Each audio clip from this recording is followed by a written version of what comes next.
After the breakup, I quit my job without hesitation and was about to board a plane to start a new life abroad when my ex-girlfriend, who was also my former boss, unexpectedly showed up at the airport to try to win me back. She claimed she had already fired her assistant and offered me the position of second-in-command at the company. But as soon as I decided to stay and get back with her, she let go of my hand and started chatting cheerfully on the phone with her assistant, Raphael. "You won the bet. That fool actually thought I wanted him back," she said with a mocking smile. "It was just a joke, and you took it seriously. If you want to leave, go ahead. No one's stopping you now." My co-workers laughed, saying I was like a dog, always ready to come back when she called. What they didn't know was that I had only abandoned my plan to move abroad because the new company I was joining had just completed an acquisition, and I was going to be their new CEO. When my ex-girlfriend Anna revealed, with an air of superiority, that her attempt to keep me was just a joke, I didn't get angry. I simply took out my phone to book a flight back home. The co-workers around me looked at me with scorn. "Daniel, the CEO, said you don't plan to stay with her. Why are you still standing here? Go ahead and book that flight. Weren't you bragging about getting an offer abroad? What happened? Did they change their mind?" Anna watched as they mocked me, not lifting a finger to stop them. For years, this oppressive and humiliating work environment surrounded me. In the past, I would have felt the need to defend myself, outraged that my girlfriend wouldn't stand up for me. But now I felt nothing, as if I were watching a clown show. "My business isn't your concern, is it?" I said calmly. Anna scoffed, looking me up and down with disdain. "You're still so stubborn with your so-called skills.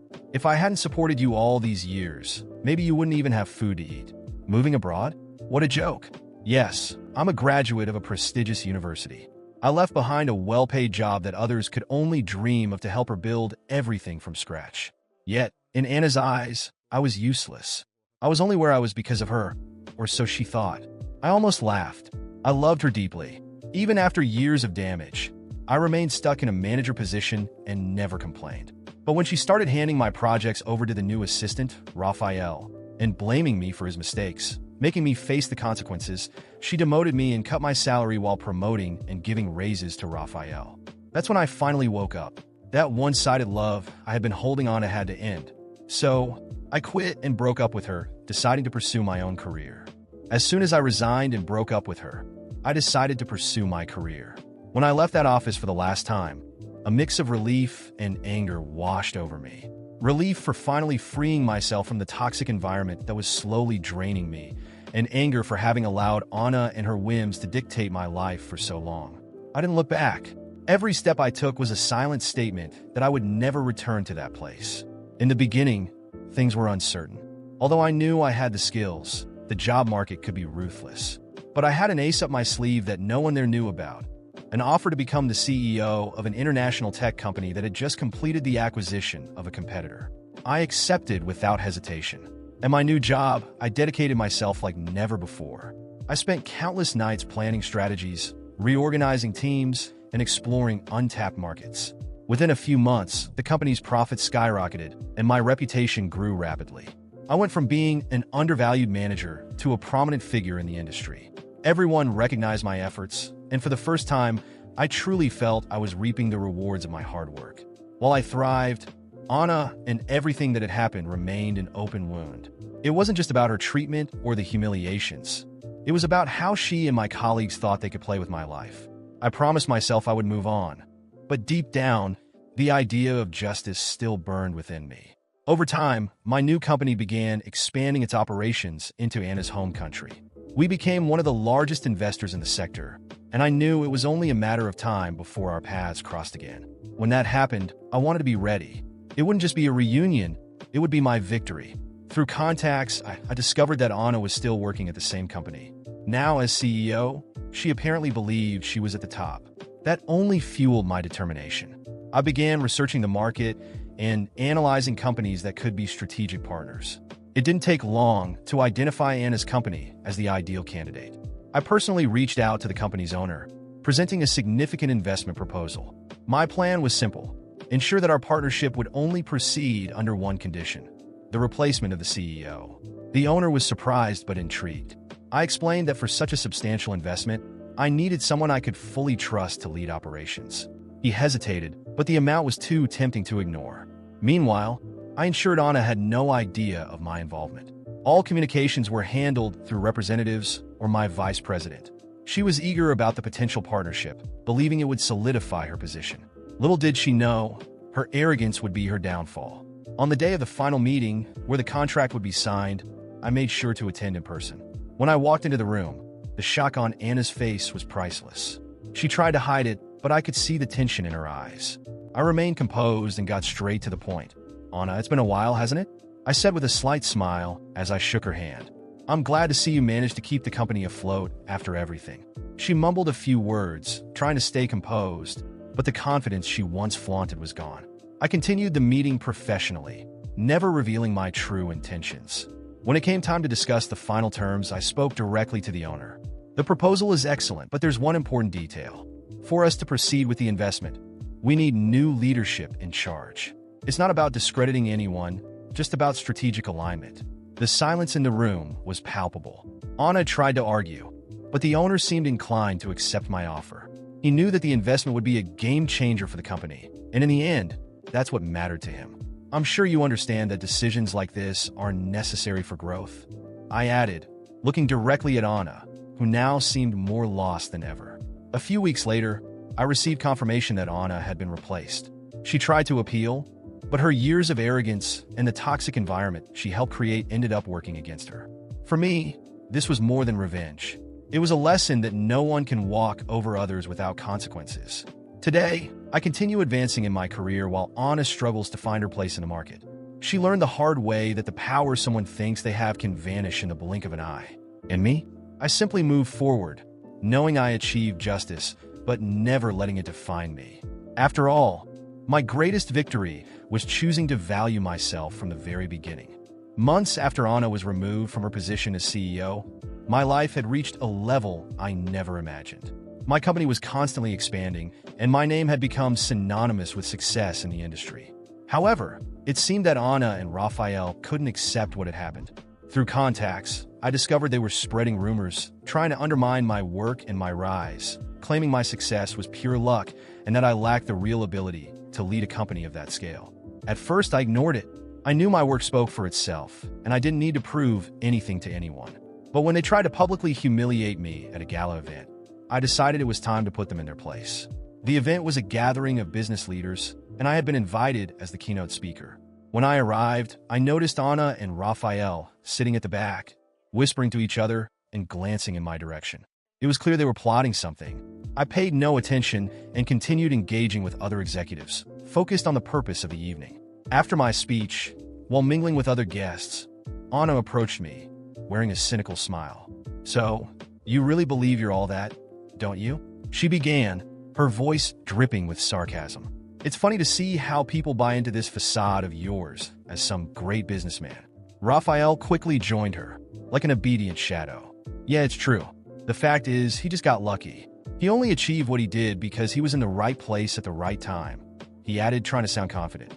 The executives around us started paying attention, curious about the confrontation. I took a deep breath, staying calm, and decided it was the perfect moment to end their little show. "Anna, Raphael," I started, my tone firm yet composed. "It's truly fascinating how you both insist on underestimating me, even after everything. But since you want attention, let's give everyone here a moment to clear a few things up." The room fell silent. All eyes were on us. I continued, "Anna, you've always enjoyed manipulating the people around you. For years, you made it your mission to belittle me, even while I worked hard to build something that, in the end, only served for you to reap the rewards. When I finally decided to walk away, you tried to humiliate me, thinking I would always be the same fool accepting your scraps. But look where we are today. You were removed because your toxic leadership destroyed your own reputation." She tried to interrupt, but I raised my hand, signaling her to stay quiet. "And you, Raphael, you've always been an opportunist. I gave you chances to grow, but all you did was create problems and shift the blame onto others. The only reason you got anywhere was because Anna chose to protect you while sacrificing those who truly made a difference." I looked around, addressing the other executives present. These are the people clinging to the past, trying to diminish others' work to cover up their own failures. People like this have no place in a market that values integrity and results. I turned back to Anna and Raphael, who were visibly uncomfortable, their masks of arrogance finally cracking. "Now it's time for you to leave. This event is for professionals who have something to offer. You've made it clear you're only here to stir up trouble. I gave a discreet signal to the security guards, who quickly approached. Please escort these two out. I'm sure they have other places they need to be. Anna began to protest, but the security guards were firm. Raphael simply lowered his head, unable to look anyone in the eye. As they were let out, the silence was replaced by whispers and approving glances from the other executives. Once everything returned to normal, I felt satisfied. Not just because I exposed them, but because I showed I was no longer the man they tried to crush. Anna and Raphael had tried to play dirty, but they learned, in the hardest way possible, that true power comes from respect, hard work, and integrity. I carried on that night, stronger and more confident than ever, while they became nothing more than a bitter memory of a past I had overcome. After everything that happened with Anna and Raphael, my life took a completely unexpected turn. Not only did I grow professionally, but I also experienced a personal transformation that made me rediscover who I truly am and how much I deserve. The path wasn't easy, but looking back now, I realized that every obstacle, every humiliation, and every disappointment was necessary for me to get to where I am today. Anna, after being removed from her position as CEO, tried to rebuild her career at other companies. However, the shadow of her toxic and manipulative behavior followed her wherever she went. In the corporate world, news travels fast, and no one wanted to associate with someone who ruined a company because of their ego. At first, she tried to rely on her old connections, people who were once under her influence. But even those allies distanced themselves when they realized their own reputations could be damaged by supporting her. Anna ended up accepting positions far below what she once had, desperately trying to rebuild her image, but it was clear her time had passed. The woman who once believed she was on top of the world was now stuck in an irrelevant position, struggling to be taken seriously. For me, this wasn't revenge. It was simply the natural consequence of her choices. Raphael fell even faster. Always hiding behind Anna's protection, his credibility crumbled as soon as his workplace misconduct came to light. With no one to cover up his mistakes, he was fired from several positions in a short period. He tried to switch industries, but his reputation followed him. Eventually, I heard he opened a small business in a desperate attempt to stay afloat, but lacking the necessary skills and discipline, even that failed. In the end, Raphael was reduced to taking mediocre jobs where no one knew about his past or his failures. While they struggled to pick up the pieces of their lives, I moved forward in leaps and bounds. My company grew exponentially, expanding into new markets and solidifying itself as a leader in innovation and development. I became a prominent name in the industry, with constant invitations to events, speaking engagements, and partnerships. But beyond professional success, I realized there was something even more important: building a genuine personal life, something I never had with Anna. That's when I met Isabella. It wasn't something planned or grand. It happened during a casual gathering, introduced by mutual friends. I was there without many expectations, and I remember noticing her immediately. There was something about her energy, her genuine smile, and the way she spoke that caught my attention. We started talking, and to my surprise, there were no games, no manipulation, no masks. Isabella was authentic, straightforward, and carried a lightness that felt almost unreal after everything I had been through. Over time, our conversations became more frequent, and what began as a friendship grew into something much deeper. Isabella not only understood my ambitions, but also encouraged me to be better. Unlike Anna, who constantly tried to diminish my achievements or make me feel inadequate, Isabella celebrated every victory as if it were her own. She stood by me during difficult times and reminded me, in moments of doubt, that I didn't have to face everything alone. Everything I once imagined I would have with Anna, companionship, mutual respect, and a genuine connection, I found with Isabella, but on a much greater level. She wasn't just my partner. She was my friend, confidant, and greatest supporter. When I came home after a hard day, I knew she would be there, not to judge me, but to share in both the victories and the defeats. With her, I learned what true love really means: balance, mutual support, and a partnership that lifts you up instead of dragging you down. Today, after more than 2 years together, I can confidently say I've never been happier. Isabella not only surpassed all my expectations of love, but also helped me realize that I deserved far more than what I once settled for. When I think of Anna now, I feel nothing but indifference. She's worth no more than the shoes on my feet. And I say that without resentment, but with the certainty that she no longer holds any power over me. Everything I once desired and idealized with Anna, I now have with Isabella. And it's so much better than anything I could have imagined. The life I dreamed of in moments of frustration doesn't even come close to the incredible reality I live now. Isabella showed me that love isn't a constant battle, but a space for mutual support, growth, and joy. Looking back, I realized that every hardship was necessary. If I hadn't faced Anna's humiliations, betrayals, and disdain, I might never have had the courage to walk away and seek something better. I might never have met Isabella or learned to value myself the way I truly deserve. Now my life feels complete. I have an amazing woman by my side, a solid career, and above all, the peace of knowing I've left the past where it belongs. Anna and Raphael are nothing more than distant memories of a closed chapter. I moved on, and I did so in the best way possible. Happy, fulfilled, and finally free. After 7 years of being a stay-at-home mom, my husband resents me for embarrassing him, and my son tells people I'm just a babysitter. Good. I don't do laundry anymore, I don't cook anymore, and I dress up every day to go shopping. However, the father and son are in a hurry. I was picking up Carter from Windsor Elementary when I ran into Lily Whitman's mom. Just as I was about to greet her, Carter jumped out in front of me, blocking my way. "This is our nanny. You don't need to talk to her." Then he turned to me and shouted, "You're embarrassing. Don't come to school looking like that." I looked down at my faded clothes. Between taking care of the house and family, I hadn't had time to dress up. My ungrateful little brat had the nerve to be ashamed of me, but I wasn't going to take it lying down. I slapped some sense into him, hard. Carter's face turned beet red when we got home from school. I sat on the couch with a cold expression. I didn't cook dinner, didn't clean, didn't wash a single piece of clothing. Carter, as usual, didn't think he'd done anything wrong. He expected everything to continue like normal. "Mom, I'm hungry. Hurry up and make dinner," he demanded. I shot him a look and said, "Don't call me Mom. I'm not your mom." I looked around at the dirty laundry and messy living room and sank deep into thought. It's been 7 years since I became a full-time mom. I gave up my job for Carter. Every little thing, meals, laundry, school, health, was all on me. But today the way he acted made me realize all my efforts were for nothing.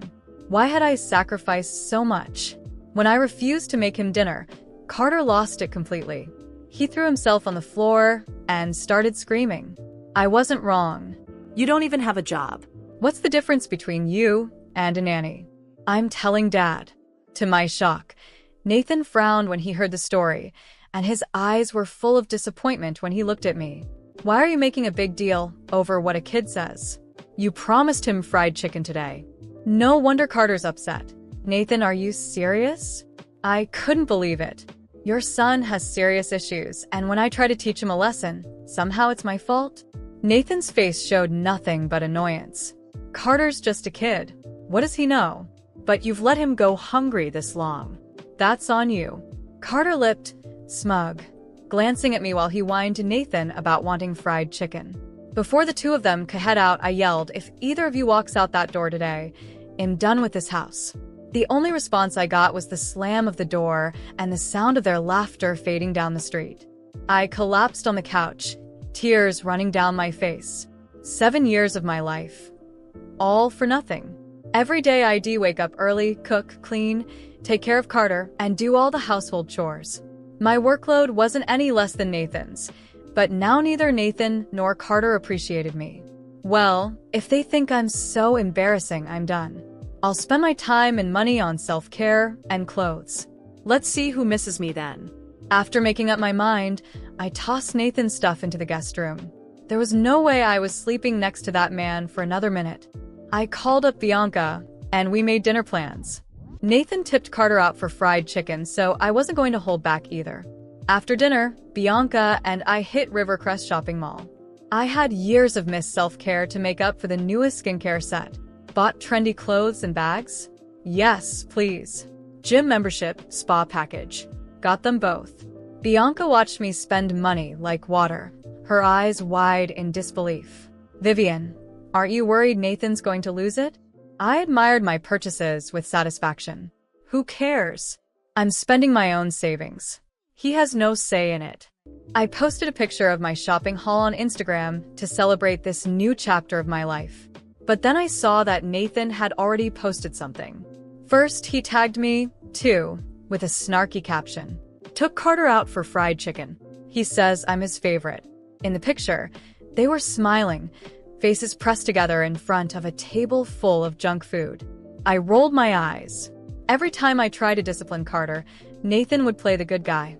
So despite me spending every day taking care of Carter, it was Nathan who Carter adored. I gave the post a sarcastic like and went to grab drinks with Bianca. We spent the evening mingling with some charming guys who kept calling us ladies in that flirtatious tone that made me feel young again. Dancing in the club released all the stress I'd built up. During the day, Carter might still be young and need guidance, but as his mom, I couldn't just abandon him. I'd have to rethink how I raised him. When I got home at 11 p.m., I was ready to make some changes in our dynamic. But instead of being in bed, the house was still brightly lit. Carter was up playing with his toys in the living room, way past his bedtime. I always made sure he was asleep by 8 p.m. for school the next day. But here was 11 o'clock, and he was acting like it was the middle of the day. Furious, I roared. Carter Somerson, do you have any idea what time it is? You've got school tomorrow. Normally, Carter would have jumped into bed the moment I raised my voice, but tonight, he actually had the nerve to shout back. I stood there stunned. I can't believe that's something he would say. You're the one who doesn't keep your promises. Why do I have to listen to you? You just sit around at home all day living off Dad's money. You're pathetic. This was the same child I'd devoted 7 years of my life to, and now he was lashing out at me like this. The first time Head said something hurtful, I thought it was just his age, but now he was doing it on purpose. He meant every word. Tears stunned my eyes. I couldn't believe I had given up my career, everything for this ungrateful child. I stormed over and yanked him off the floor. Say that again. Who taught you to speak to me like that? Who? My voice was shaking with despair. Carter glared at me with nothing but hate in his eyes. I shivered. He started sobbing, but his words stayed harsh. You don't do anything. My friends' moms aren't like you. I had reached my breaking point. After everything I heard from Carter, with those cruel and disrespectful words, I realized I didn't have the strength to continue living that life. It wasn't just him. Nathan had become complicit in this behavior, laughing behind my back, letting Carter disrespect me as if it were a game. I had devoted 7 years to that family, and all I got in return was contempt. That night, while Carter was finally asleep, I went to Nathan. He was sitting on the couch, watching TV, completely oblivious to everything happening around him. I sat beside him, my heart pounding. It was time to end this once and for all. Nathan, I want a divorce. He didn't even look at me. His eyes stayed glued to the screen, as if I had just told him dinner was ready. I sighed heavily, already expecting that reaction. But what he did next surprised me. He laughed. A cold, mocking laugh, as if I were the most ridiculous joke he'd ever heard. You? Divorce me? He finally turned his head, his eyes filled with arrogance. Good luck with that. How do you think you're going to survive without me? You have no money, no job. You depend on me for everything. I stood frozen for a moment, absorbing the cruelty of his words. But instead of breaking me, they fueled me. Did he really think I was useless? That I couldn't rebuild my life? I took a deep breath and stood up, never breaking eye contact with him. I'll survive, Nathan. And I'll live much better without you. He just shrugged, thinking I was bluffing. But I wasn't. That night, I made up my mind that I was going to change my life. The following weeks were tough. Nathan completely ignored me, as if he was waiting for me to give up on the divorce and return to our miserable routine. Carter continued treating me poorly, but I knew that came from his father's influence. Our relationship was strained, but something inside me had shifted. I decided I would no longer be the person who lived solely for others. I spent the first few days crying alone, trying to figure out what to do. No career, no support, and very little money. It seemed impossible. But then, one afternoon, while I was baking a cake just to relax, something I always enjoyed doing to relieve stress, an idea came to me. Why not sell these cakes? I started small, selling to neighbors and Bianca's friends. They always said I made the best cakes they'd ever tasted, but I had never taken it seriously. This time, I decided to take a chance. With what little I had left in savings, I bought ingredients and invested in simple, but nice, packaging. I created a page on social media, took pictures of the cakes, and within a few days, I already had several orders. Nathan, of course, didn't take it seriously at first. He laughed whenever he saw me walking out of the kitchen with boxes of cakes, thinking it was just a passing phase, something that wouldn't amount to anything. But the weeks went by, and the orders kept coming. Soon, I had more requests than I could handle on my own. There was a moment, a few weeks later, when Nathan walked into the kitchen and saw the scene. Cakes lined up, boxes ready for delivery, and my phone buzzing nonstop with new orders. "What is this?" he asked, unable to hide the disbelief in his voice. "My job," I replied firmly. "I told you I would survive, Nathan." He stood there in silence, clearly surprised. I could see the realization slowly dawn on him. He had completely underestimated me. Not long after, I was able to finally file for divorce. I no longer needed his money, his approval, or, most importantly, his life. I was building something for myself, something that made me happy. That idea, born out of a need to rediscover myself, became my greatest victory. In a few months, I expanded my cakes to local cafes, and even Carter began treating me differently, seeing that his mother wasn't the weak and dependent figure he thought. He was still young, and our relationship was still strained, but now I knew I could take care of myself, and, if necessary, of him, without needing anyone. I had finally set myself free. I walked out of that house with just a suitcase in my hand and a purpose in my heart, never to depend on anyone again. Nathan didn't believe in me. He thought I couldn't survive without his help. But the moment I closed the door behind me, I knew I was leaving behind not just a failed relationship, but an old version of myself that no longer existed.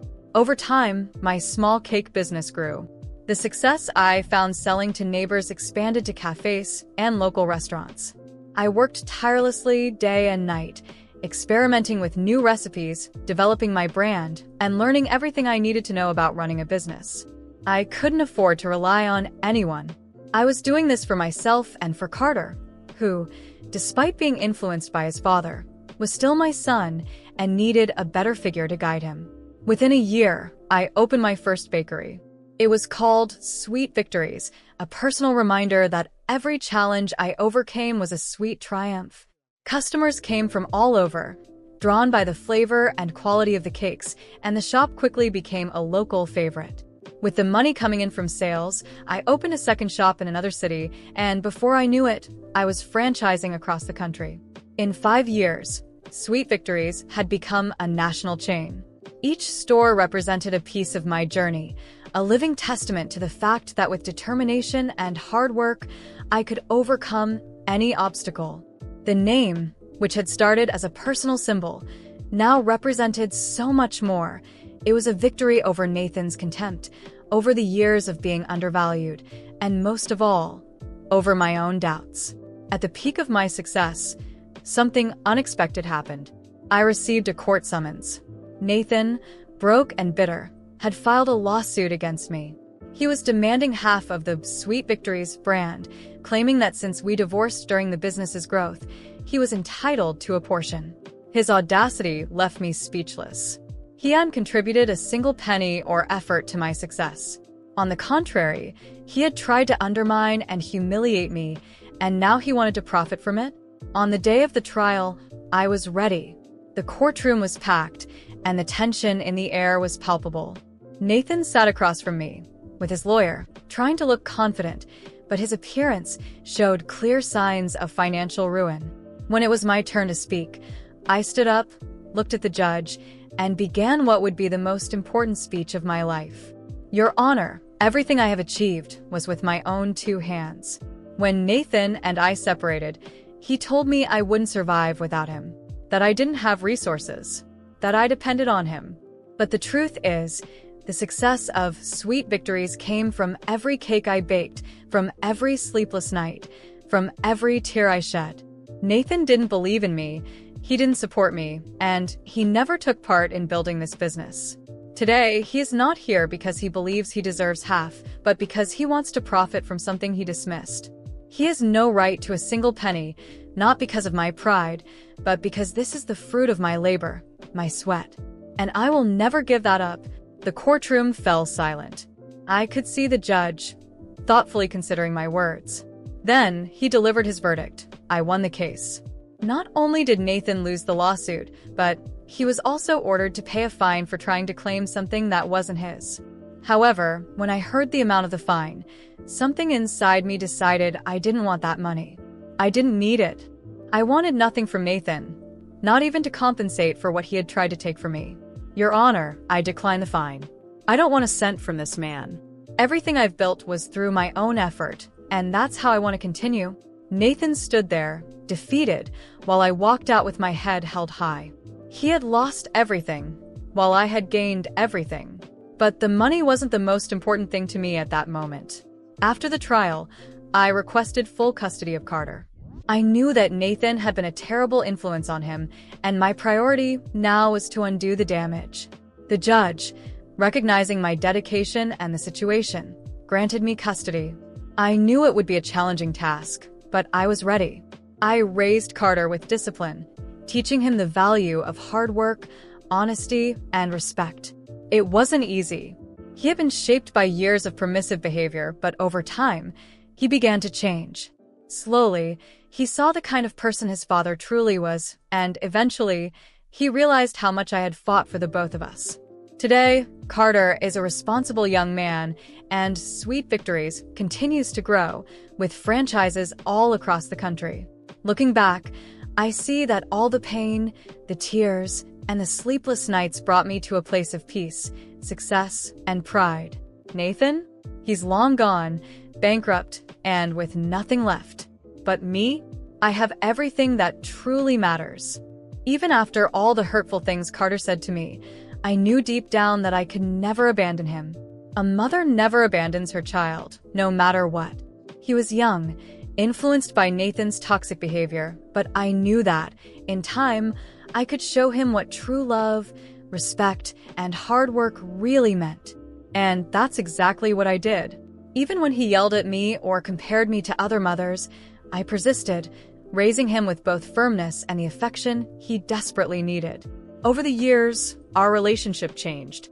Carter grew up, matured, and began to see things differently. He realized what kind of man his father was and, slowly, started to appreciate everything I had done for him. He understood that the tough choices I made were for his benefit and for our family. Today, we have a solid relationship built on mutual respect. During this transition, something wonderful happened in my life. I met a man who truly respected me, who saw me as his equal, and who stood by my side in every decision. We got married, and for the first time in a long time, I felt peace in my heart. He supported my business, encouraged my dreams, and together, we expanded the Sweet Victories empire even further. The business grew in extraordinary ways. With each new store that opened, I felt a wave of satisfaction, knowing that every cake sold represented my journey of overcoming obstacles. And then, something I never thought possible happened. I made my first million. It was an indescribable achievement, not just for the financial success, but for what it symbolized. Every penny of that million was earned through my hard work, dedication, and the courage to start over. With the success of my business came invitations to speak about overcoming challenges. Today, I travel the country sharing my story, inspiring women and men who are going through difficult times, showing them that with determination and resilience, it's possible to turn your life around. Every speech I give reminds me of everything I've been through, but now, when I tell my story, there's no pain, only pride. As for Nathan, I never spoke to him again. I decided to cut all contact. There was nothing left to say, and our story was in the past. But every now and then, I hear news about him. I learned that he lost everything. Homeless, without an income, he's living off the charity of others. The irony is not lost on me. The man who once told me I wouldn't survive without him is now the one living on the edge. Meanwhile, I've built an empire with my own hands. I hold no bitterness. Life has taken its course, and each of us has reaped what we sowed. Today, my focus is on my family, on Carter, who has grown into an honest and hardworking young man, and on my husband, who gives me the support and respect I've always deserved.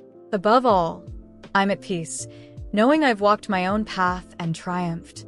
Daughter informed me that she didn't want me at her wedding because her family felt I didn't appear wealthy enough, so I happily stayed away. However, they were unaware that I was the one who secured the venue for them, so I sent a letter delivering this unfortunate news instead. Hello, Reddit. This is my first time posting here since I need some help, and it's a bit urgent.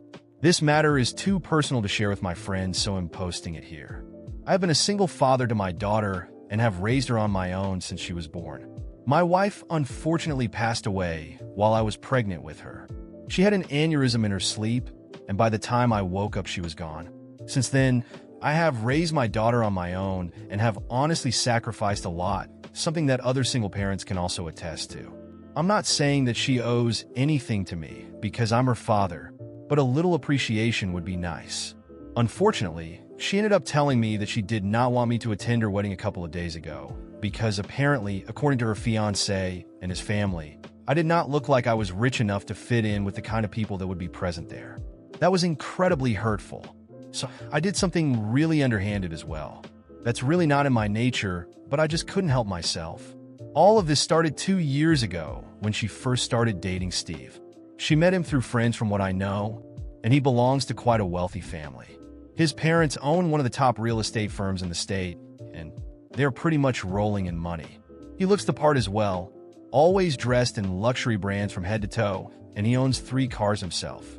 In comparison, I obviously look like a peasant since I'm just an economics professor in college.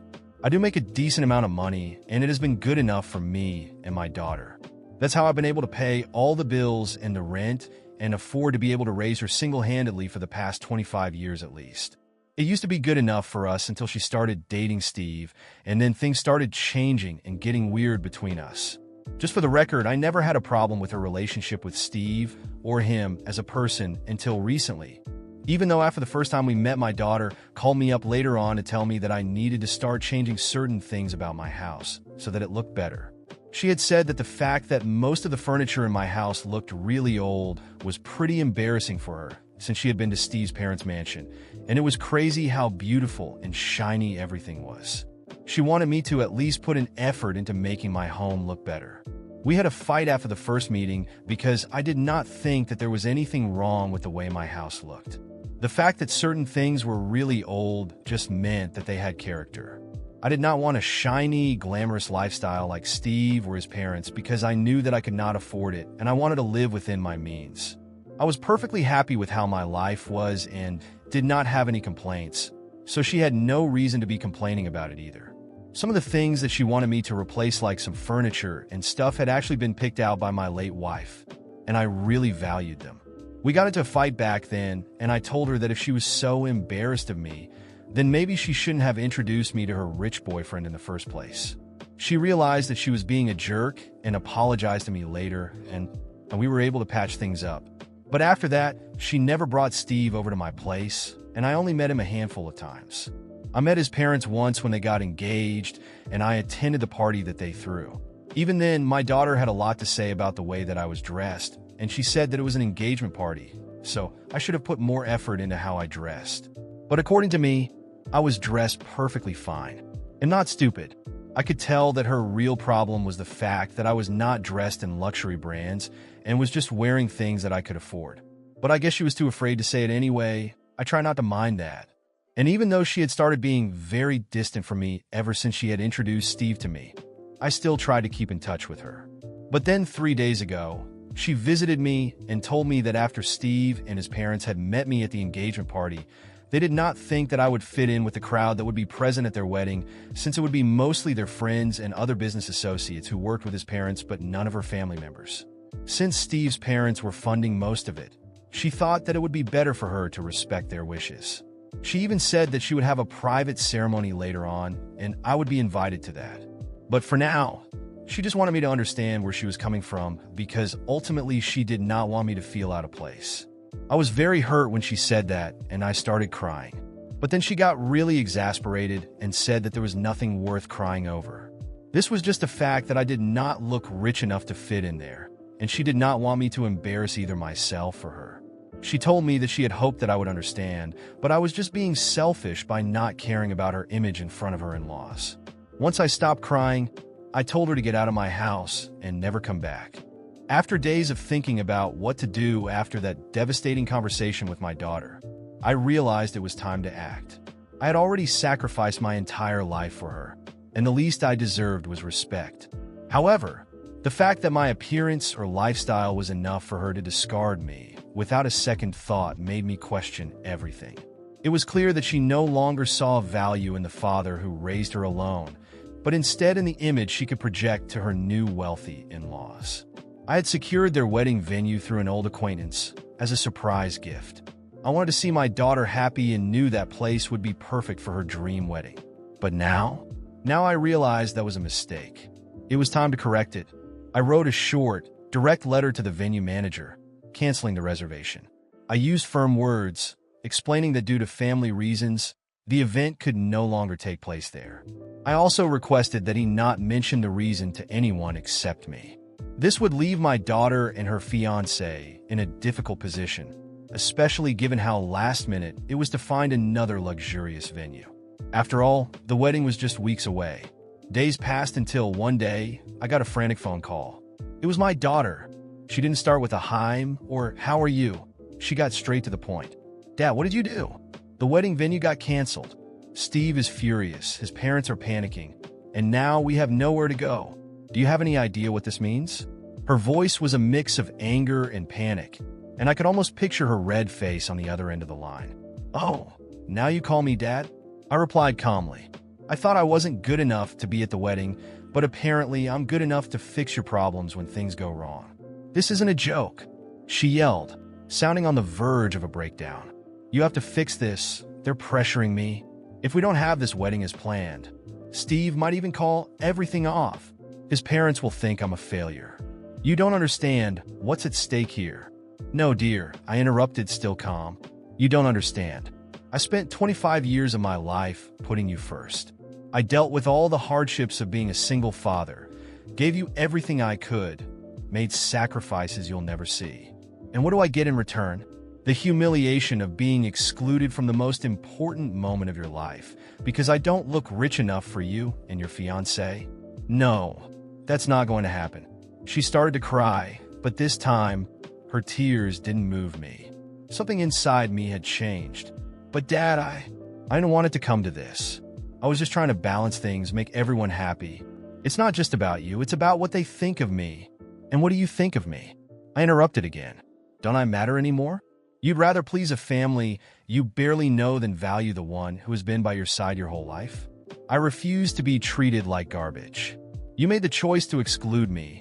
Now live with the consequences. She was silent. The crying had stopped, but I knew she was thinking about everything I said. Dad, please. I know I messed up. She started begging, but I was already resolved. It's time for you to face reality, daughter. I'm not going to fix this for you. You'll have to learn to deal with the consequences of your choices. I hung up the phone, and for the first time in a long time, I felt like I was in control of my own life again. She wanted so badly to distance herself from me, to please a wealthy, elitist family. Then she could stay with them. She was going to have to weather the storm she created. The following weeks were absolute chaos. I heard through mutual acquaintances that the wedding, which was supposed to be the event of the year, was a disaster. They couldn't find another luxury venue in time and ended up having a simple, rushed ceremony, far below the standards Steve's parents had envisioned. The humiliation they tried to impose on me came back to them in a way I could have never planned. My daughter tried calling me several times after that day, but I didn't answer. I needed space. I deserved peace. Even with the wedding disaster, she had chosen that path. She chose to please people who didn't truly know her, rather than value the one who had always been there for her. A few months later, I received a message. It was a photo of my daughter and Steve, accompanied by a brief note.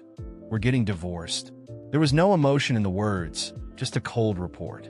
It seemed that everything she had sacrificed in the name of social status and a glamorous life had crumbled. I didn't feel joy when I saw that, but I didn't feel sadness either. She had made her choices, and now she was paying for them. As for me, I started reconnecting with old friends, traveling, rediscovering life beyond the role of being a father. As for my daughter, I don't know what the future holds for her. Maybe one day she'll understand that value isn't measured by appearance or wealth. But until then, I have my own life to take care of. After months of no contact, the peace I so desperately needed had finally started to fill the spaces in my life. The loneliness that haunted me at first had gradually been replaced by a sense of control. For the first time in a long while, I was prioritizing myself. I traveled, reconnected with old friends, and dove into new professional projects. My home, which once embarrassed my daughter, had now become a sanctuary where I could reflect on everything that had happened. Then, one quiet morning, I heard the unexpected sound of the doorbell. When I opened the door, there she was, my daughter. Her face was marked by tears, which she was clearly trying to hold back.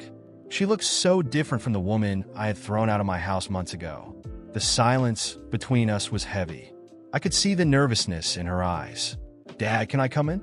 she asked, her voice weak and shaky. I observed her for a moment, battling the lingering hurt. A part of me wanted to send her away, but another part, the one that would always be a father, decided that maybe it was time to hear her out. I stepped aside, making room for her to enter. She sat down on the couch that my late wife and I had picked out years ago, and for a moment, the weight of nostalgia felt overwhelming. I sat across from her, saying nothing, waiting for her to begin. "I've divorced Steve," she finally said, her eyes fixed on the floor. I already knew that, of course, but hearing those words come from her made it all the more real. She took a deep breath, as if trying to gather the courage to continue. I realized I made a huge mistake. Her voice trembled, full of regret. I let money, status, and other people's opinions control who I was. I did horrible things, especially to you. The way I treated you, I don't even know how I could have been so blind, Dad. She finally looked up, her eyes red from crying. When Steve left me, when everything fell apart, I realized that what truly mattered wasn't how I dressed or how much money I had, but who was there for me. And no one has ever been there for me more than you. I stayed silent, letting her words flow. She needed to say it all, and I needed to hear it. "I don't expect you to forgive me right away," she continued, "but I'm here because I want to apologize. I want to tell you that I regret everything. You've always been there for me, and I treated you like a stranger. I was ungrateful. I didn't know how to appreciate the man who sacrificed so much for me. Dad, please forgive me. I need you now. I need you to teach me how to be strong, to be independent, to not rely on anyone but myself. I want to learn how to make money on my own, to become someone you can be proud of, not for my wealth, but for the person I can become." I saw the sincerity in her words. She wasn't trying to fix things for superficial reasons. She was genuine, and that touched something deep inside me. The hurt was still there, alive, but my love for her, the same love that made me raise her alone all these years, was stronger. "I forgive you," I said after a long pause. She sighed, as if a mountain had been lifted off her shoulders. "But know that forgiveness doesn't erase the pain you caused. We'll have to work on that. Now, as for teaching you about money, business, and independence, I can do that. But you have to be ready to learn that life is more than wealth and status. It's about doing things with integrity and knowing how to value the people who stand by your side, no matter the situation." She nodded, her eyes shining with gratitude. Over the next few weeks, we started reconnecting, slowly rebuilding the relationship she had nearly destroyed. I taught her everything I knew about finances, investments, and business. I showed her how to manage money smartly, live within her means, and, most importantly, how to build a solid and stable life without depending on others. She followed my advice, and soon she opened her own small business. It wasn't anything grand at first, but it was hers, and she built it with dedication and humility. I could see she was changing, finally letting go of the illusion that money and status were everything. Today, things are better than I could have imagined. My daughter and I have reconnected, And now she not only respects me as her father, but also as her mentor. She realized that true friends are your parents, the ones who support you even when the rest of the world turns its back on you. "Thank you, Dad," she said one day with a genuine smile. "If I've learned anything, it's that money comes and goes, but family is what really matters." And I'll never forget that again. Seeing my daughter grow, not just as a person, but also as a professional, was the greatest reward I could have asked for. She finally understood that it's not money that defines who we are, but strength of character, and I couldn't be more proud. After teaching my daughter everything I could and watching her grow both as a person and a professional, I knew it was time to let her follow her own path. It was her time to shine. Over time, she truly became a self-made woman, independent, and most importantly, no longer seeking to impress anyone. She built her own business from the ground up, something she could be proud of, free from the need to rely on others or the pressure to conform to others' expectations. Months turned into years, and I watched from a distance as she embarked on her journey of maturity. My daughter not only achieved financial independence, but also emotional strength. She stopped trying to please people who didn't matter and began to focus on what truly made sense in her life: her own happiness and fulfillment. Then, one day, she came to my house looking a bit nervous but with a different light in her eyes. It was the kind of happiness that comes when you truly find peace within yourself. She told me she was in a serious relationship. At first, I was cautious, remembering everything that happened with Steve, but she quickly reassured me. This time, it was different. "Dad, I want to introduce you to someone," she said, smiling. "His name is Marcos. He's successful, but more importantly, he's a good person. And his family, they're amazing. They're humble, respectful, and from the beginning, they've only wanted to support me. They don't care about status. They care about who I am as a person." When I finally met Marcos, I was impressed. He was indeed successful, but what struck me most was his humility and kindness. Unlike her ex, Marcos didn't feel the need to flaunt his wealth or status. He valued simple things and, most importantly, my daughter's happiness. When I met his parents, I felt the same. They were warm, genuine, and down-to-earth people without any pretensions or judgments. They added so much to my daughter's life in ways I couldn't have imagined. At last, she had found the balance she had always sought, and I couldn't have been happier for her. Seeing my daughter smile again, truly and deeply, was the best gift I could have received. The weight that had once burdened her was gone. She was now a strong, independent woman in a relationship with someone who truly loved and respected her. Someone who came from a family that treated her with the kindness and respect she had always deserved. Today, I continue on my own path with a sense of fulfillment. I couldn't be prouder of the woman my daughter has become. A true father doesn't seek revenge on his own child, no matter how painful the journey may have been. What a real father wants is growth. To see his daughter learn from her mistakes and become a better person. I let her go, and watching her blossom, I know I did the right thing. There is no greater joy than seeing your daughter happy and at peace with life. She has learned that what matters isn't what others think, but how she feels about herself. And that, to me, is the greatest victory. Now, I look to the future with peace of mind, knowing I've done my job and that my daughter is prepared to face the world on her own. As I was listening to company executives report on their work, I noticed that the high school group chat, silent for years, had suddenly exploded with notifications mentioning me. "Ethan, didn't you see Logan's status update? You're not attending his wedding today. The class president, Logan Steele, was getting married and all our old classmates were there. I'm sorry, my company's been busy lately. I don't have the time." I replied, attempting a polite explanation, but was met with a barrage of criticism. "Busy with what? You barely post on social media. You're clearly not doing well. If you're worried about looking bad, just say so. Who are you trying to impress?" Even Logan joined in. "Remember that bet I told you the woman I'd marry would outshine yours any day?" I replied, "Honestly, no, I don't remember." The mocking started pouring in. Logan's wife is a CEO and her dowry is in the hundreds of millions. What's wrong, Ethan? Too embarrassed to show up? Don't tell me you're too broke to cover your share of the gift. Should we start a crowdfunding page for you? Finally, Logan messaged me directly. Come to my wedding. Witness my big moment. For old time's sake, I'll even have my wife find you a security job when it's over. He added before posting a photo of himself and the bride. The bride, to my shock, was my wife, Lily Harper. I replied, all right, I'll come to witness your happy day. Just then, I received a message from Lily herself. Hubby, I'm heading back to my hometown to see my parents. I've left food for you in the fridge. Heat it up when you're ready. Love you, baby, she added. For the past 3 years of our marriage, Lily had been attentive, always leaving my meals prepared and seeing to my needs, even while spending money lavishly. In the past, I would have felt grateful for her thoughtful gestures. Today, I only felt insulted. Ending the meeting early, I drove straight to the wedding venue in Logan's hometown.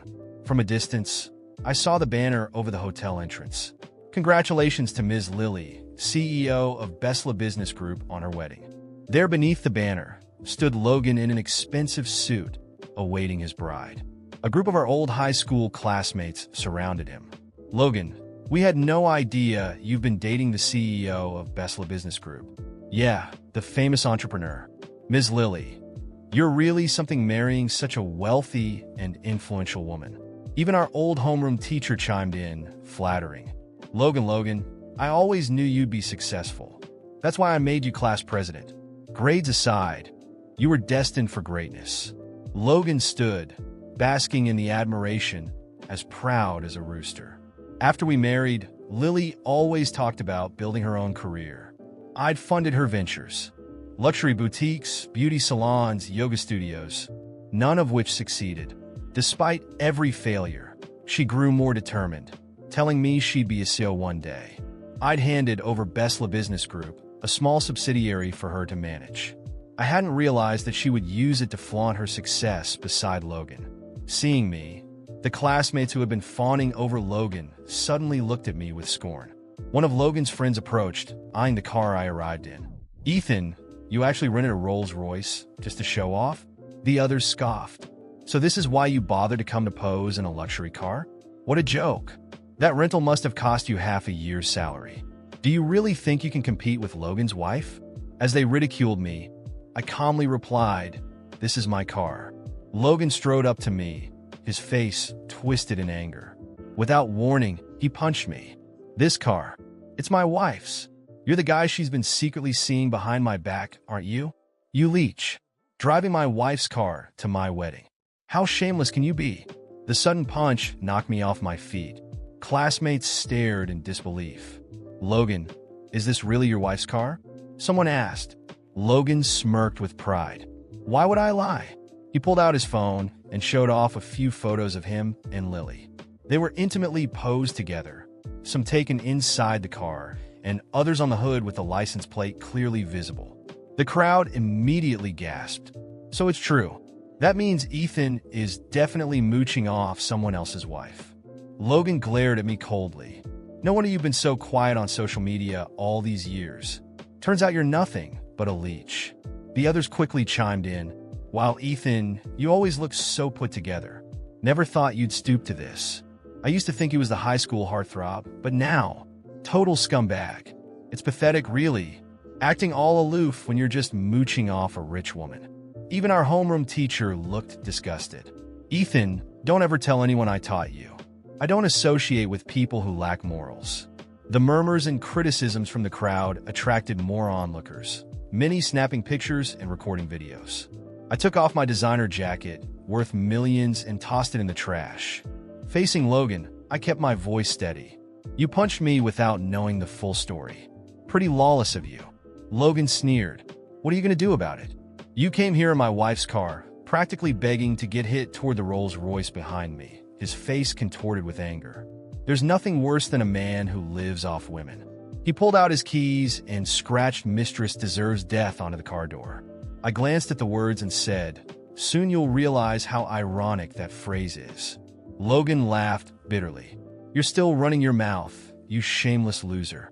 He picked up a brick and smashed it against the car, first the windows, then the hood, leaving dents and shattered glass. Logan is the future heir of Besla Business Group. We can't let him be bullied by someone like Ethan. I looked around at the chaos surrounding me. My Rolls Royce, the car I had purchased with my own money, was now destroyed with shattered windows and dented panels. The crowd continued to laugh and mock me, while Logan basked in his supposed victory. I swallowed hard. This wasn't the moment to lose my temper. It was the moment to act. Taking a deep breath, I straightened my posture and stepped forward, ignoring the pain in my jaw from Logan's punch. "Logan," I began, my voice calm but firm enough to silence the crowd. "You think you know everything, don't you? That you're the smartest, most successful man here. But today, I'll show you just how foolish you really are." He laughed mockingly, crossing his arms. "Oh, so now the loser wants to give a lecture? Go ahead, Ethan. Entertain us. First, let me clear something up. That car you just destroyed isn't your wife's. It's mine, paid for with my own money, earned through my own hard work. And for everyone here who's so curious about how I get by, let me tell you something. I'm the actual owner of Besla Business Group. I gave Lily control over a subsidiary because I trusted her, because I wanted to see her grow. I never imagined she'd use it to inflate the ego of a man like you." The crowd fell silent. The laughter disappeared, replaced by expressions of shock and disbelief. Logan tried to rebut. "Liar. Lily is the CEO of Besla, not you. Stop making up stories to make yourself look good." I pulled out my phone, tapped a few times, and displayed official documents, contracts, transfers, and records that prove my ownership of Besla Business Group. I placed the phone on a nearby table for everyone to see. The truth is right there. Anyone who wants to verify it, go ahead. The silence was deafening. A few people stepped forward to examine the documents, their faces shifting from disbelief to embarrassment. Even my old teacher, who had just scorned me moments ago, avoided meeting my eyes. Logan, however, was livid, his face red with anger.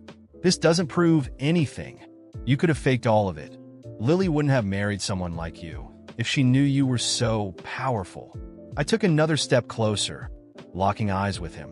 "Logan, the problem isn't what Lily knew. The problem is that she never appreciated what she had.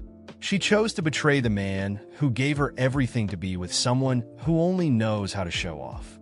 And you, Logan, you're so obsessed with looking superior that you destroyed another man's car without even knowing the truth. And you know what's worse? You married a woman who's only with you because she thinks you can give her more. Wait until you realize you're just another rung on her ladder." At that moment, I heard the sound of a car pulling up. Everyone turned to see Lily stepping out of a taxi. She looked stunning in her wedding dress, but her expression changed as soon as she saw the wrecked car and the crowd. When our eyes met, she turned pale. "Ethan, what are you doing here?" "Oh, Lily," I replied, my tone dripping with irony. "I came to witness your big day. Isn't that what you wanted?" She glanced around, confused as Logan approached her, trying to take her hand. "Lily, don't listen to him. He's just trying to ruin our wedding." But before he could say more, she pulled away sharply. "Logan, what did you do to the car?" She recognized it instantly, her voice trembling. "That car, it's Ethan's." "Exactly," I interjected. "And it seems your new husband thought destroying my car was a good way to start your life together." Lily turned to Logan, horrified. "You destroyed his car? Are you insane? Do you have any idea how much that car is worth?" "How much it's worth?" I repeated bitterly, laughing. "That's what you're worried about, Lily? Not the fact that you betrayed your husband with this idiot? That you used everything I gave you to flaunt yourself and humiliate me?" She tried to explain, but I cut her off. "You know, Lily, for a long time, I thought we were building something together. I believed your words, your promises. But now I see you were never anything more than an opportunist." I turned to face the crowd. "And for all of you who laughed and judged me without knowing the truth, remember this moment. Because while you're busy trying to feel superior to others, I'm busy building my legacy. And I guarantee none of you will have a place in it." Finally, I looked at Logan. "And you, Logan, enjoy your victory today. Because when Lily decides you're no longer useful, you'll be the next one discarded." Without waiting for a response, I walked over to my ruined car, pulled out my phone, and made a quick call. Within minutes, a tow truck arrived to take the Rolls Royce away.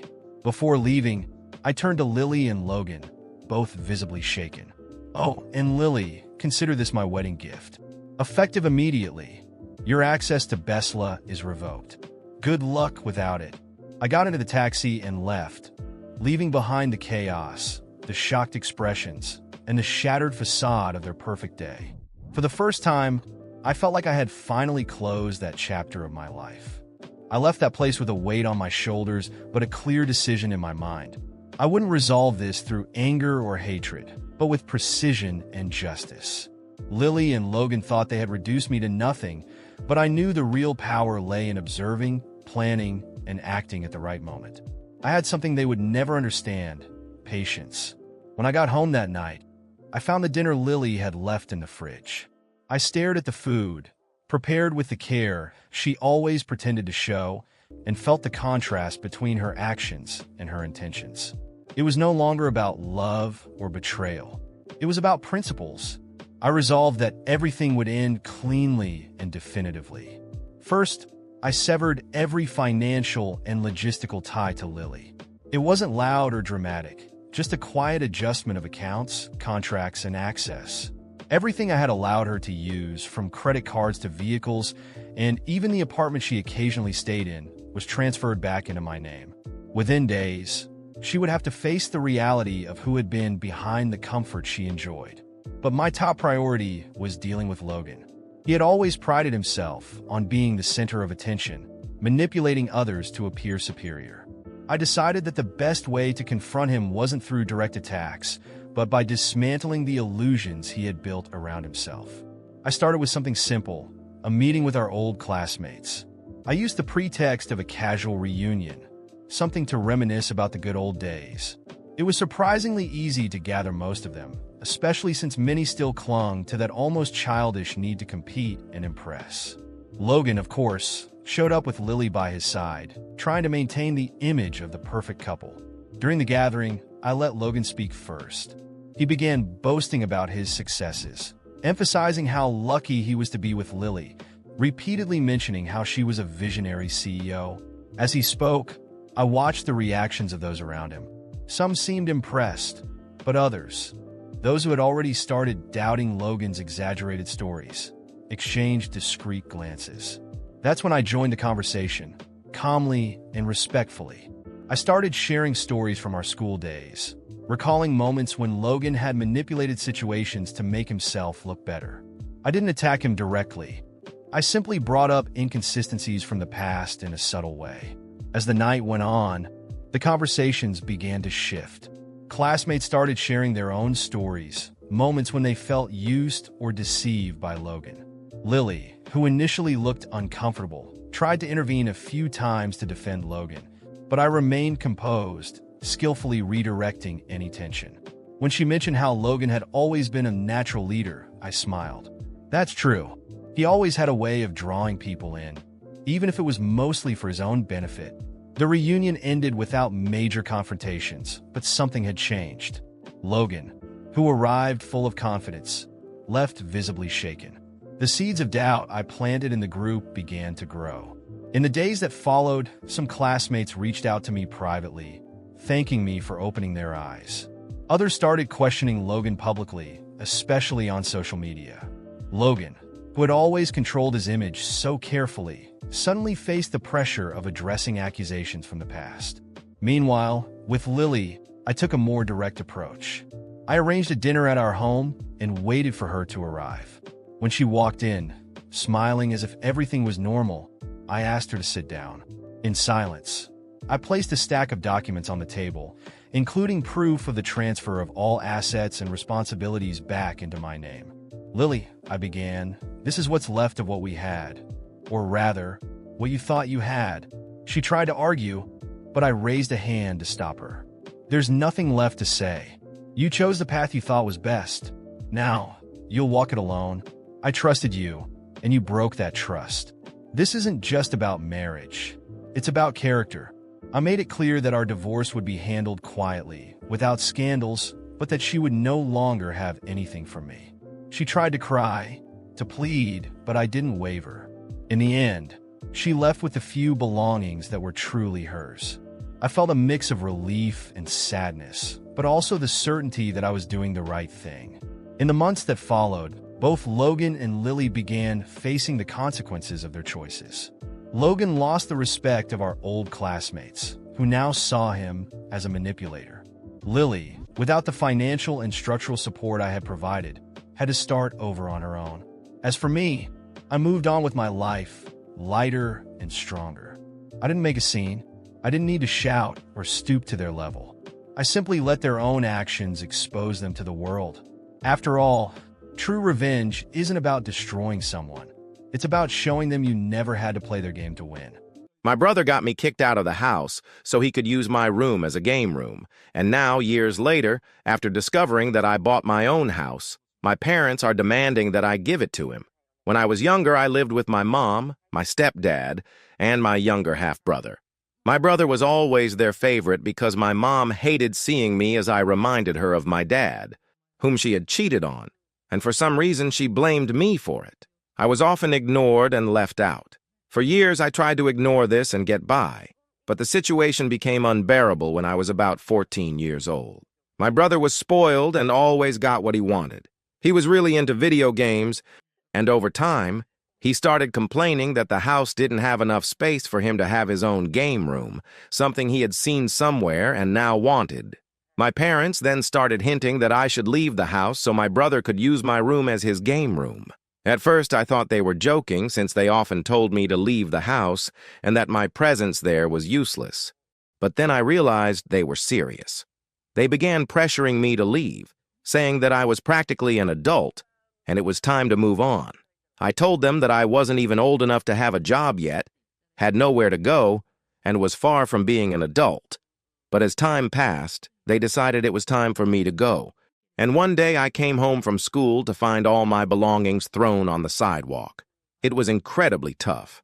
I had to go from shelter to shelter until an angel appeared and adopted me. She was a police officer who lived near the shelter where I stayed the most, and we got to know each other. A few months later, she took me to live with her and eventually adopted me. Honestly, if it weren't for her, I don't know how I would have managed to move forward. Years went by and I did my best to move on. I worked hard, studied, and saved enough money to buy my own house with my own business. I couldn't have done it without my adoptive mother, for sure, as she financed my education and helped me pay to start my business. Now that things were going well for me, I also bought a house for her so she could get out of renting. However, when my biological family found out that I had bought a house, and a house for my adoptive mother, apparently because the guy who sold me the house was a friend of my family, everything got worse again. It started with a message from my stepfather, dry and direct, as if he had never thrown me out on the street. "We heard about your new house. It was about time you did something for the family that raised you." That made me immediately nauseous. Family that raised me? The same one that expelled me at 14 so the little prince could have space to play gamer? The same one that never gave me a hug, everything will be okay, a plate of hot food when I went to sleep crying? The same one that left me at the mercy of the street without even wondering if I would survive? The next day, my mother called me. The last time I heard her voice was in a scream telling me to get off the sidewalk because I was disrupting the facade of the house. I answered on impulse, maybe wanting to understand how far they would go with this shamelessness. She didn't ask how I was. She didn't ask if I was happy, if I was healthy. No, she went straight to the point. "Your brother is getting married and needs a place to start his life. You don't need 2 houses." I felt such deep anger that my hand started to shake. I took a deep breath and answered as calmly as I could.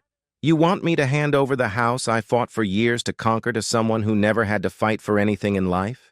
Just because he's getting married?" And she, without hesitation, said, "He's your brother.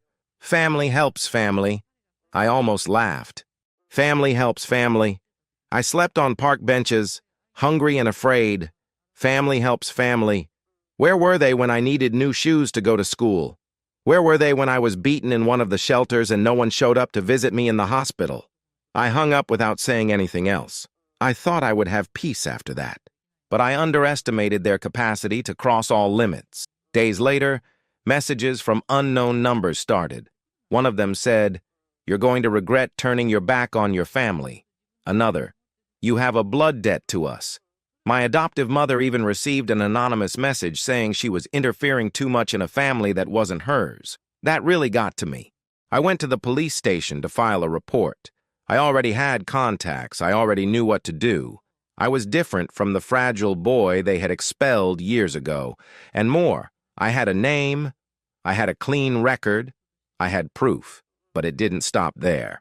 What really made me explode was when my former schoolmate, now a neighbor of my biological parents, told me that my mother was going around telling everyone in the neighborhood that I was ungrateful, that the house I had bought was an inheritance from my father, the same father she cheated on and hated, and that I had renounced my blood for money. That was the last straw. If war was what they wanted, war is what they would get. That night I didn't sleep. I tossed and turned in bed, mulling over every word, every unresolved memory, every scar they had left on me. It was as if, after years of rebuilding myself, they had torn a piece of my soul and spat on it with contempt. I wasn't going to let it slide. For the first time, I decided to face it head-on. Not for me, but for that 14-year-old version of myself, who cried hugging his own clothes thrown on the sidewalk while his brother got a PS5 with the money that should have been for my school uniform. The next morning, I went to the neighborhood where I grew up, not because I felt nostalgic, but because I wanted to look them in the face and show them what they had lost. I parked my new car in front of the old peeling house that I was once forced to call home. It was still the same colorless place, but now with more cracks, more trash in front, and an even more decadent air. I rang the doorbell firmly, knowing that hell was about to begin. The one who opened the door was my brother, now in his early 20s with a beer belly that didn't match his age, and the same spoiled look as always. When he saw me, his eyes widened and he tried to force a cynical smile. "Hey, bro, did you come to hand over the keys?" I laughed. In his face. A dry laugh, one of those that burns in your throat from so much accumulated contempt. "No, I came to tell you that if you or our parents contact me again, I'll take you all to court for moral harassment, slander, and attempted extortion. And I have proof. Oh, and one more thing," I said, taking my phone out of my pocket and showing the recording of my mother's call, the messages, the screenshots of the threats. "The lawyer already has all of this." He went pale. "You're exaggerating. It's just a house." "It's not just a house. It's my life. It's everything I conquered with sweat, tears, and an immense desire to never again depend on people like you." He tried to argue, but my mother appeared at the door. She still had that look of disdain, as if I were a stain on her family's perfection. But something changed when she realized I was serious, very serious, when she saw that I was no longer the quiet boy, but a man who knew how to defend himself. "Are you really willing to turn your back on your own mother?" "I don't have a mother. The woman who raised me is doing very well in the house I gave her. You just gave birth to me, and even that, and maybe it was against your will." She was speechless. For the first time in my entire life, I saw my biological mother without words, and it was in that silence that I said goodbye. Not with tears, with relief. I went home that day with a light heart. I knew it wouldn't be the end of the war, but I had taken the first real confrontational stance. I was no longer running away, and they realized that. But as I predicted, they didn't back down, and their next attack would be dirtier than I could imagine. I should have predicted that they wouldn't accept a no. People like them don't back down. They just resort to the next lowest form of manipulation. And that's exactly what they did. Less than a week after my visit, my phone rang again. It was a social worker. At first, I thought it was some bureaucracy related to my business, maybe some inspection process, but the call shocked me. "Sir, I received an anonymous report saying that the lady who lives with you, your adoptive mother, is being kept in abusive conditions, that she's being prevented from leaving the house, that she's being financially exploited." Right then, my blood ran cold. Not because of the content of the report, because it was obviously false, but because I knew exactly where it had come from. "I can guarantee that this is absurd," I said, swallowing my anger. "My mother is free, independent, and her money is safe. She has a card, a bank account, and more freedom than many people out there." But if you want, you can come here and talk to her personally. And that's what they did. 2 days later, they knocked on my door. A social worker and a representative from the elderly council. They asked questions, inspected everything, talked to my mother, and when she understood what was happening, her eyes filled with tears of indignation. "They're trying to destroy you again, my son," she said, hugging me tight. "But now you're not alone. They won't succeed." When the agents left and saw that everything was perfectly in order, I asked them to register in an official report that the complaint was unfounded. But I wasn't going to stop there. I called my lawyer, and this time I took the word lawsuit seriously. Enough veiled threats. They had crossed a line that should never have been crossed. Meanwhile, rumors started appearing on the city's social media. My parents, of course, were spreading stories that I had bewitched that policewoman, that she adopted me out of interest, and that now I used her money to buy houses and show off. As if I hadn't spent years selling candy on street corners to pay for prep courses, as if I hadn't made every damn delivery, worked as a waiter, alternated between shifts, sleepless nights, and days studying until I fell asleep. I could have ignored it, let it go, but something in me burned for justice. So I contacted a local journalist, a college friend, and told him my whole story, from abandonment to adoption to struggle to victory. He was shocked. I asked him not to mention names, just tell the story of a boy rejected by his family who rebuilt his own life with the help of a woman who loved him without any obligation. The article came out 2 days later with the headline, "The Boy Who Was Thrown Away and Built an Empire with Love and Resilience." That was the trigger. My phone exploded with messages. People I had never seen sent me support. People commented, "I knew you at school. They really treated you like trash." Others said, "This woman is a hero, and you're an example." And of course, my parents saw it too, and they couldn't stand it. My mother called me again, crying, but not from regret, from anger. "How could you expose our family like this?" I didn't expose anyone. I just told the truth. The shame isn't mine. And I hung up.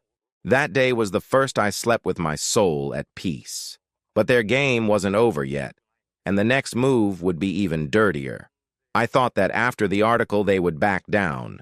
I thought that maybe, faced with public opinion, they would be ashamed to continue digging their own grave. But I underestimated the type of people who feed on poison. When they lost the narrative, they also lost any mask that remained. And what they did next showed me that they no longer just wanted the house, they wanted to destroy me. It started with a court summons, a lawsuit filed against me. Reason? Improper appropriation of family inheritance.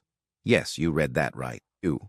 My biological parents claimed that the house I bought, with my own work, in my name, with the deed registered and paid off, had been bought with money that, according to them, came from a supposed inheritance from my biological father. That same father who died without leaving even an old watch, and whom my mother cheated on and detested. They were claiming that I had appropriated something that belonged to the family clan, as if I had ever been part of a clan. And to complete the delusion, they attached distorted conversations, truncated messages, and even a witness to the lawsuit. The gossipy neighbor who swore he heard my adoptive mother say that the house had been a gift from a relative. I laughed. Really? Because it was so absurd it bordered on comical. But my lawyer didn't find it funny. He explained to me that even though it was a case without legal basis, the lawsuit could hinder me, block transactions, damage my name in the market, create friction with clients. And more, they were trying to use justice as a weapon of revenge. That's when I understood. This wasn't just about a house. It was personal. They couldn't stand seeing me win. They couldn't stand the fact that, despite everything they did, I had succeeded, that the plan to erase me had failed, and that the boy they kicked to the street had become someone who could tell his own story and be heard. But I wasn't going to back down. I started preparing. I organized all the documents, all the receipts, contracts, construction photos, bank transfers. I asked my adoptive mother to give a written statement, and she did it with tears in her eyes. She reported everything, from the day she found me at the shelter to the moment she signed my adoption, including the nights she took me to the hospital with anxiety attacks because of the trauma from rejection. And while we were preparing to respond legally, something unexpected happened. I received a message from my brother's wife, or rather, from his fiancée. A huge message. She said she was reconsidering the marriage, that she never knew the complete story, that she had believed the family's versions because, in her words, no one would invent something so horrible against their own son. But after she read the article and saw the screenshots that leaked in the comments, she started putting the pieces together. She told me that my brother was aggressive, controlling, that he lived with fits of rage, and that now, with the wedding approaching, he was becoming someone she barely recognized. And then she dropped the bomb. I just wanted to apologize to you and thank you. If it weren't for your story, maybe I would be about to make the worst mistake of my life. I responded respectfully, wishing her strength, making it clear that I held no grudge against her. The fault wasn't hers. It was from those who always thought they could manipulate everything and everyone without consequences. And there I realized something. The most powerful revenge wasn't destroying. It was living so well that their existence seemed insignificant. But the story still wasn't over. They still had one more blow saved up, and it would be the dirtiest of all. I thought I had already seen everything coming from them, but the final blow was so dirty, so low, that for a moment I felt like that 14-year-old boy again, standing on the sidewalk with a torn backpack, trying to understand how someone can be so cruel to their own blood. The lawsuit hearing was approaching. My lawyer was confident.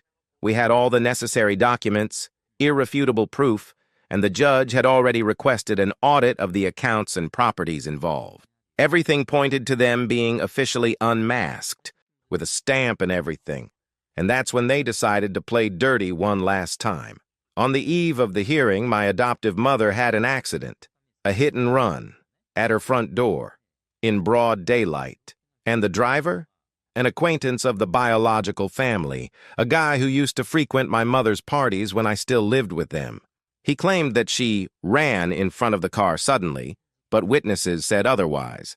They said he saw her crossing, accelerated, and only braked after hitting her.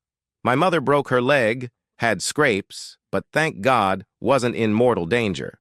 Even so, the psychological impact was devastating. She cried, saying it was her fault, that they were trying to hurt her because they could no longer reach me, and that destroyed me. I stayed by her hospital bed for hours, looking at the woman who saved me from the gutter, now lying there, hurt because of me, or rather, because of them. And I swore right there that this was going to have an end, a real end. The next day, I went to the hearing with my soul on fire. I entered the room with a calm face, but inside, every cell in my body wanted to scream. My parents were there. My brother, too. In formal clothes, pretending to be victims of an ungrateful son. The same performance as always. But this time, it wasn't going to work.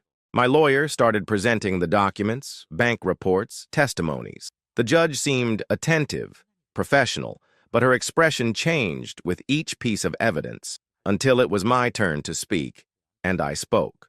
For 30 minutes, I told everything. From the ignored childhood to the suitcases on the sidewalk, from the shelters to the nights on the street to the reunion with life thanks to the woman they were trying to destroy now. When I finished, no one was breathing. My parents were pale. My brother lowered his eyes. The judge then asked for silence and said a phrase that still echoes in my mind. This court does not exist to validate emotional blackmail, nor to reward parents who abandon their children. Case dismissed with prejudice to the plaintiffs. And furthermore, given the evidence presented, I recommend to the prosecutor's office the opening of an investigation for false accusation, false testimony, and attempted fraud. I won. But more than that, they lost. Lost in front of everyone. Lost control. Lost the narrative. Lost their moral standing, if they ever had any. And it still wasn't over. I filed a lawsuit for moral damages. I demanded a protective measure for my adoptive mother.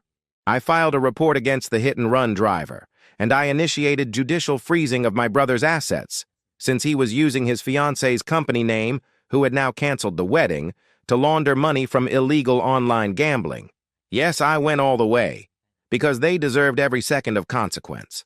I went home that night and found my adoptive mother waiting for me with a tired but genuine smile. She hugged me and said, "Now you're free, my son."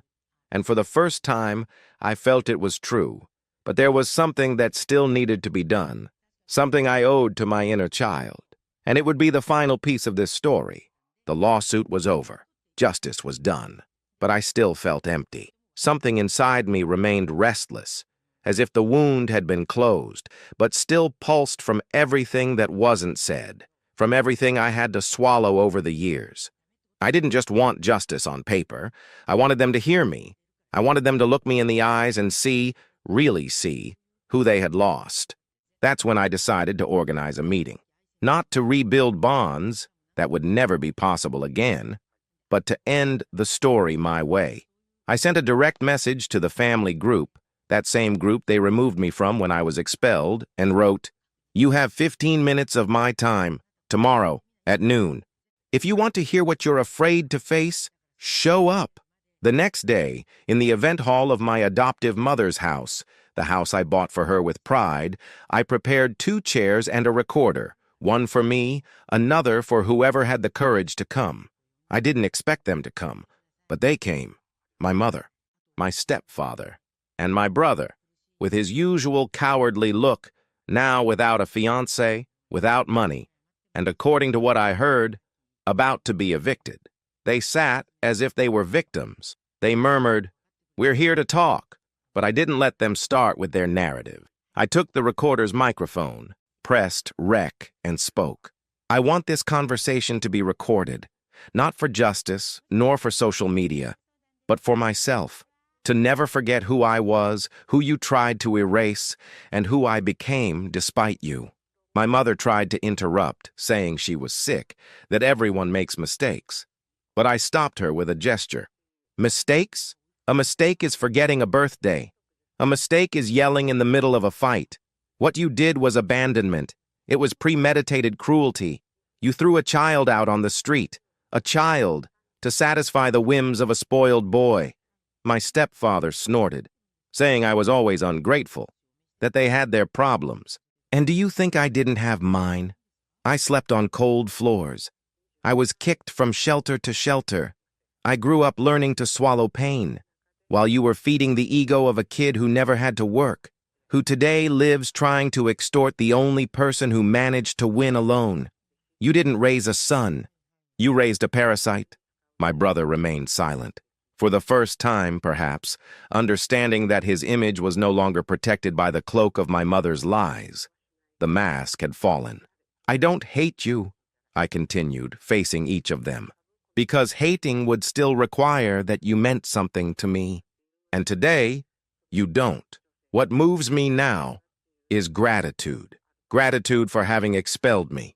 Because without that, I would never have met my real mother. I would never have found my strength. And I would never have learned that family isn't blood. Family is who lifts you up when everyone turns their backs." I stood up, pressed stop on the recorder, and finished. "Now yes, I'm free." They said nothing. They couldn't. And I left, without looking back. Months later, I received a notification that my biological mother had applied for social assistance.